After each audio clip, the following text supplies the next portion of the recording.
Do you feel the vibes? வணக்கம் தமிழ் மக்களே. இன்றைக்கி நம்ம ஒரு கேப் கலர்ஃபுல் ஃப்ராக் பார்க்கலாம் வாங்க. அதுக்கு உயரம் 15 இருக்குது, மார்பு சுற்றளவு 48, இடுப்பு 45, ஷோல்டர் 15, ஹாஃப் ஷோல்டர் 7.5, கழுத்து அகலம் 3, ஆம்போல் 22, முன்கழுத்து பின்கழுத்து 4 தான் வச்சுருக்கேன். ஸ்கர்ட்டோட முழு உயரம் 41 வருது. இது எப்படி இருக்க போகுதுனாக்கா ஒரு ஃபுல் மேக்ஸி தான். அது நம்ம ஏ லைனாகவும் வெட்டிக்கலாம், அம்பர்லாவும் வெட்டிக்கலாம், நம்ம விருப்பம். நான் இன்றைக்கி அம்பர்லா கட்டு மாதிரி வெட்டுறேன். ஏ லைன் கட்டு இன்னொரு நாள் சொல்கிறேன். கீழே இந்த மாதிரி லேஸ் வைக்க போகிறேன். நான் லேஸ் இருந்தால் வைக்கலாம். இது சீட்டா பிரிண்ட் மாதிரி இருக்க மெட்டீரியலு. ஆஸ் யூஷுவல் பின்னாடி 2 இந்த டையப்புக்காக இந்த நாடா மாதிரி வரும். இங்கே மேல் பக்கத்தில் ஸ்லீவ் வராது. அதுக்கு பதிலாக என்ன வரப்போகுதுன்னா கைக்கு இங்கே பைப்பிங் வச்சு முடிச்சிருவோம். இந்த ஷோல்டர் இப்படி ஒரு கேப் மாதிரி வந்துடும். அதுதான் கேப் காலர்னுவாங்க. இது பிளாக் கலரில் வைக்க போகிறேன். அதாவது இந்த ட்ரெஸ்ஸில் சீட்டா பிரிண்ட் மாதிரி வருது இல்லையா, அது பிளாக் கலர் வருது. அந்த பிளாக் கலரை அங்கே மேலே வைக்கிறேன். இப்போ மேல் பகுதி 1, இந்த கீழ்ப்பகுதி தனியாக 2, இந்த காலர் பகுதி 3 பார்ட் நமக்கு முக்கியமாக தேவைப்படுது. இப்போ பார்ட் 1 அதாவது டாப்பை வெட்டிக்கிறோம். பார்ட் 2 ஸ்கர்ட் பார்ட்டு, பார்ட் 3 அந்த காலர். இது மெயினான பார்ட்ஸ் நமக்கு. இப்போ இதில் பெரிய பார்ட்ஸ் இந்த ஸ்கர்ட். இதுக்கு நான் இந்த ரேயான் மெட்டீரியல் வாங்கியிருக்கேன். மீட்டர் 120 ரூபா. இந்த லேஸ் வாங்கியிருக்கேன், ஆல்ரெடி என்கிட்ட இருந்துச்சு.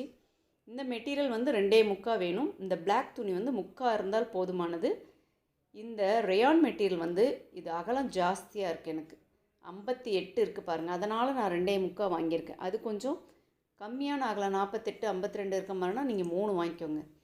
இந்த 2.25 சரி பாதியாக 2ஆக மடித்து போட்டிருக்கேன், தெரியுதா? இப்போது இந்த ஒரு கார்னர்லேருந்து இதை நம்ம மடிக்க போகிறோம். அதாவது இப்படி மடித்து இப்படி விட்டால் இப்படி ஆகிடும். சரியான இந்த கார்னர். இப்போது இந்த கார்னர்லேருந்து நம்ம எவ்வளோ வைக்க போகிறோன்னா, இந்த நான் எல்லோ கலர் மார்க் பண்ணியிருக்கேன் இல்லையா, அது இடுப்பு சுற்றளவில் 4ல் 1 பங்கு. உங்கள் இடுப்பு சுற்றளவு எவ்வளோ இருக்குன்னு பாருங்கள். அதில் 4ல் 1. எனக்கு 11.5 கிட்ட வந்தது. கொஞ்சம் கோவாக மார்க் பண்ணியிருக்கேன், ஸ்ட்ரெயிட்டாலாம். இந்த அகலம் இந்த உயரம் 40, உயரம் எனக்கு 41 இருந்தது. எனக்கு அதுவே போதும். அதை அப்படியே வச்சுக்கிட்டேன். ஏன்னா இது கொஞ்சமாக மடித்து தைக்க போகிறேன், அதனால் எனக்கு அது போதுமான. இந்த அகலம் நீங்கள் ஃபுல்லாகவும் வச்சுக்கலாம். நான் கொஞ்சம் கம்மியாக வச்சுருக்கேன்.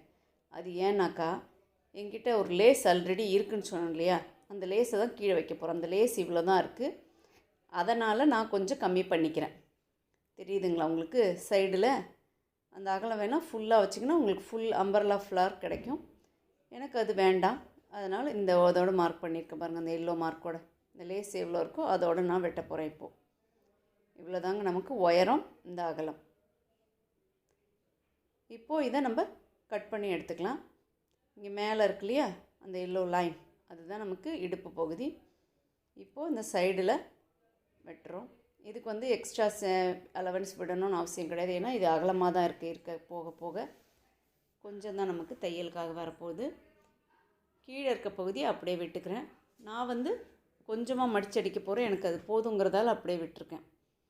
உங்களுக்கு வேணால் எக்ஸ்ட்ரா விட்டுக்கலாம் நீங்கள், சீம் அலவன்ஸ் வேணுனாக்கா. இப்போது இதை வெட்டி எடுத்துட்டோம்னா அவ்வளோதான். மெயினான பார்ட்ஸ் நமக்கு ஸ்கர்ட் பார்ட்டு நமக்கு ரெடி ஆகிடுச்சு. இப்போது இந்த ஸ்கர்ட் பார்ட்டு இப்படி பிரித்தா 2 பார்ட் பேக்கு ஃப்ரண்ட்டு. தெரியுதுங்களா உங்களுக்கு? இனி டாப்பு.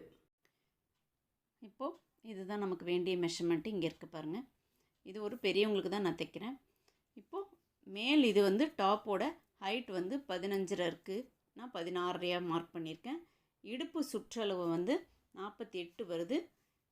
நீங்கள் 49 வச்சுக்கலாம், இல்லை 50ன்னு வச்சு அதில் பாதி மார்க் பண்ணிக்கோங்க. அதேமாரி மார்பு சுற்றளவு 48 வருது. அதையும் 50 வச்சுட்டு அதில் பாதி மார்க் பண்ணிக்கோங்க. அதாவது 25 வச்சுருக்கேன். அந்த எல்லோ கலர் லைன் தெரியுதுல உங்களுக்கு? இப்போ இதை கட் பண்ணி எடுத்துக்கலாம். ஆனால் இந்த இடத்த கொஞ்சம் கம்மியாக இருக்கேன்னு நினைக்காதீங்க, அது கை போயிடும். அதனால் பரவாயில்ல நமக்கு.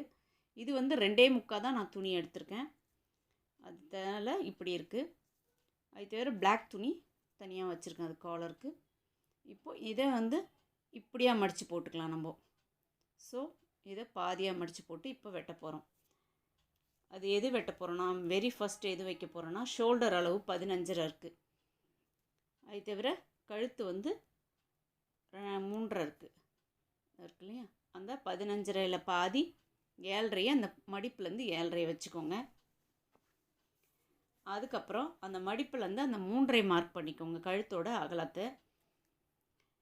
அந்த 7.5 வச்சோம் இல்லையா உயரம், அதுலேருந்து கீழே ஒரு கோடு போட்டுக்கோங்க. இது ஆம் ஹோலுக்கு 1/4 செஸ்ட்டு எவ்வளவோ அதுதான் நம்ம கீழே டவுனில் கோடு போட்டுக்கணும். இதில் வீடியோவில் சரியாக தெரியல, நான் எடுத்ததுக்கப்புறம் தான் பார்த்தேன். அதை அப்படியே ஒரு எல் மாதிரி போட்டுக்கோங்க. இப்போது 1/4 செஸ்ட்டு நமக்கு எவ்வளோ வருதுன்னா, ஆம் ஹோல் 22ன்னு இருக்கு இல்லையா, அது கூட கொஞ்சம் ஸ்ட்ரீம் அலவன்ஸ் நீங்கள் எக்ஸ்ட்ரா சேர்த்துக்கோங்க. அதில் பாதி 23ல் பாதி எவ்வளோ உங்களுக்கு 11.75 வருது, 12 கூட வச்சுக்கலாம். அதை வச்சுட்டு அப்படியே ஒரு ஷேப் கொடுத்துக்க வேண்டியது தான். எல் போட்டுட்டு அந்த இடத்த ஷேப் கொடுத்துக்கோங்க. இங்கே போட்டிருக்கோம் பாருங்கள். ஷேப் கொடுக்கறதுக்கு நடுவில் வந்து 1 இன்ச்சு போடலாம். நீங்கள் அப்படியே கொடுக்கும்போதே வந்துடும் உங்களுக்கு. அது அளந்து தான் போடணுன்னா அளந்து கூட போட்டுக்கோங்க நீங்கள், அதை பற்றி ஒன்றும் தப்பு இல்லை. இது வந்து பேக்கு தான். இது முன்கழுத்து பின்கழுத்து எல்லாமே 4 தான் போட்டிருக்கேன். ஏன்னா இது வந்து ரொம்ப டீப் நெக் அப்படியெல்லாம் வைக்க போகிறதில்ல. மேலே காலர் வர்றதால முன்னாடி பின்னாடி ஒரே மாதிரி தான் நான் வைக்கிறேன். அந்த 4 வச்சு கழுத்துக்கு மார்க் பண்ணி வரைஞ்சிக்கலாம். இதில் முன்கழுத்து பின்கழுத்து வராது, அதனால் ஒரே அடியாக அப்படியே வரைஞ்சிட்டு வெட்ட வேண்டியது தான். இப்படி ஒரு ஷேப் கொடுத்துட்டு இதை கட் பண்ணிக்கோங்க. அதே மாதிரி ஸ்லீவுக்கு ஒன்றா கட் பண்ணிவிட்டு அதில் ஃப்ரண்ட்டுக்கு தனியாக எடுத்துகிட்டு அப்புறமா அதில் ஷேப் கொடுக்கணும். இது நான் ஜஸ்ட் அப்படியே தான் கட் பண்ணுறேன். இப்போது இந்த ஸ்லீவுக்கு ஒரு பீஸை தனியாக எடுத்துலாம். ஷோல்டர் கொஞ்சம் ஸ்லோப் வெட்டிக்கிறேன் நான், அது மார்க் பண்ணலை, நான் அப்படியே வெட்டிக்கிறேன். உங்களுக்கு வேணால் நீங்கள் மார்க் பண்ணிவிட்டு வெட்டுறதுனா வெட்டிக்கலாம். இப்போது இதனுடைய பேக் சைடை தனியாக எடுத்து வச்சுட்டேன். ஃப்ரண்ட் சைடு இது, அதை வந்து கொஞ்சம் 1/2 இன்ச்சுக்கு டெப்த்தாக கொஞ்சம் வெட்டிக்கிறேன். அதாவது ஆம் ஹோல் கிட்ட வெட்டுவோம் இல்லையா அது. இப்போது இது ஃப்ரண்ட் ஆகிடுது, அந்த சைடு பேக் ஆகிடுது. இப்போ இதுக்கு காலர் வெட்ட போகிறேன். அதுக்கு இந்த க்ரேப் மெட்டீரியல் தான் 3/4 மீட்டர் இருந்தால் போதும். காலருக்கு வந்து 15 வச்சுக்கோங்க. 15க்கு வச்சு ஒரு ஸ்கொயர் பீஸை வெட்டிக்கணும். அதாவது ஒரு கச்சிஃபை 4ஆக மடித்தா எப்படி இருக்கும் அந்த மாதிரி மடிச்சுக்கோங்க. 4 பக்கமும் ஈக்குவலாக இருக்க மாதிரி மடிச்சுக்கிட்டு அது மேலே இந்த ஃப்ரண்ட் பீஸை போட போகிறோம். ஃப்ரண்ட்டோ பேக்கோ எது வேணால் போடலாம். அதுக்கு ஸ்லீவ், அதாவது ஷோல்டர்கிட்ட கொஞ்சம் சீம் அலவன்ஸ் விடுங்க. ஏன்னா இந்த கருப்பு வந்து தையலே வராது, அப்படியே வட்டமான ஒரு பீஸாக தான் நமக்கு வெட்ட போகிறோம். இதை வந்து இது மேலே அப்படியே வச்சுட்டு இந்த மடிப்பு இருக்க பக்கம் உங்களுடைய டாப்போட மடிப்பு இருக்க மாதிரி வச்சுக்கோங்க. வச்சுக்கிட்டு இந்த நெக் இருக்க அகலத்தை உயரத்தை மார்க் பண்ணிக்கோங்க. அது மாதிரி கழுத்து, அதாவது கை எங்கே முடியுதோ அதை மார்க் பண்ணுங்க கழுத்தை முடிச்சுட்டு. இப்போது இதை நம்ம தனியாக எடுத்துடலாம். இது வந்து நம்ம காலர் நம்மளுடைய விருப்பம்தான். 10, 11, 12. நான் எவ்வளோ வைக்க போகிறேன்னா 12 கிட்ட வைக்கிறேன். அதாவது 11.5 கிட்ட வரும். நம்ம 15 வெட்டினோம்னா அந்த 3.5 கிட்ட கழுத்து போச்சுன்னா மிச்ச பீஸ் அப்படியே வரும். நான் அதை ஃபுல்லாகவே அப்படியே யூஸ் பண்ணிக்கிறேன். மேலே எவ்வளோ இருக்கோ அப்படியே வட்டமாக போட்டு இதை அப்படியே வெட்டி எடுத்துக்கலாம். இது குழந்தைங்களுக்குன்னா கொஞ்சம் சின்னதாக வச்சா போதுமானது. 8, 7 வச்சா கூட போதும். இது பெரியவங்களுக்கு தைக்கிறத நல்லா பெருசாகவே வைக்கிறேன். இப்போது இந்த கழுத்து இருக்க இடம் அப்படியே வெட்டி எடுத்துக்கலாம். இதில் வந்து ஷோல்டர் இந்த இடத்த ஒரு நாச்சஸ் கொடுத்துக்கிறேன். அடையாளப்படுத்திக்கிட்டாக்கா அது ஷோல்டருக்குன்னு நமக்கு தெரியறதுக்காக. இப்போ இந்த வட்டமான பீஸ் நமக்கு ஒரு தையல் கூட இல்லாமல் அப்படியே வரப்போகுது நமக்கு. இப்போது இதே சேம் வச்சு நம்ம லைனிங் வெட்டி எடுத்துக்கலாம். லைனிங் துணியோடு வச்சு அப்படியே ஜஸ்ட் இந்த கார்னரில் வச்சு ஒரு தையல் போட்டுக்கோங்க. அது வந்து ஃப்ரண்ட்டுக்கும் அதேமாரி தான், அதேமாரி பேக்குக்கும் அதேமாரி வெட்டிக்கோங்க. நான் பிளாக் வைக்கல, இந்த கலர் இருந்ததால் இந்த கலர் வச்சுருக்கேன் லைனிங்க்கு. இது வந்து கழுத்துக்கு வந்து 2 மடிப்பு சின்னதாக மடித்து தைச்சிக்கோங்க. இப்போ இந்த ஸ்கர்ட் பாட் இருக்கு இல்லையா, இந்த ஸ்கர்ட் பாட்டை பிரிச்சுட்டு அப்படியே 2 பக்கமும் நேர் தையல் போட்டுக்கிறோம் நம்ம.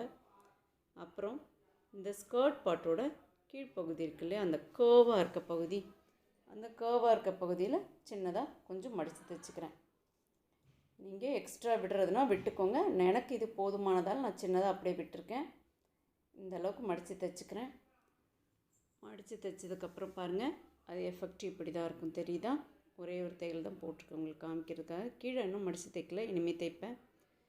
இதை பாருங்கள், அப்படியே வச்சுட்டு ஒரு தையல் போட்டிருக்கேன்.